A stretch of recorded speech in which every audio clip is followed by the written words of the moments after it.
rek moo mën a indiwaat moo mën a indiwaat. Eumeu Sène rek moo la mën a indiwaat. moom rek moo indiwaat dimanche moom moo mën a indi ndam bi rek dama Ama Baldé may naa la ndam bi ma indi ak moom ñëw. waaw sama gannaaw maa ngi koy dangal loolu. te man xam naa dafa may defal loolu. da ngaa bëgg Ama Baldé Eumeu Sène daan taxaw na victoire bi maa ngi koy may Ama Baldé ci ñibbiseem. waaw. mais Ama guddi lan nga yëg lan nga yëg. kon wax dëgg yow xam nga man yow wax dëgg yàlla même bu kii yaa ngi kii lu ma yëg mooy man lan moo tax ma ñëw toog si fii maa ngi dem si diin yi maa ngi dem si diin yi maa ngi dem si géej bi maa ngi dem si saal bi. waaw. waaw wax dëgg yàlla musuma ñàkk bañ a doon estoti waaye am na bëri am na lu bëri loo xam ne ragaloon naa ko. waaw. man tey boo déggee ñu naan 100% wala ñu naan 200% wala 90% dama ko yàgg a gëm.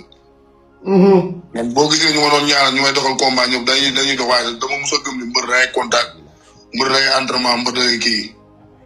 te am na yu bëri yoo xam ne daaw ma ko woon def fii maa ngi fekk Sokh maa ngi fekk Dame Junior maa ngi fekk ñeneen ak ñeneen ñooñu contact ñooñu dem si diini ñooñu dugg si saal yi wax dëgg yàlla te su ma ñëwee dem Sénégal na nga xam ni nekkuma woon di tëdd nekkuma woon def dara maa ngi woon sama bopp wax dëgg yàlla te nii yàlla suñu borom xeeb doole xam naa ni. waaw. doomu Fallaye bi dikk na. fii may wax ak yow nii doomu Fallaye bi dikk na.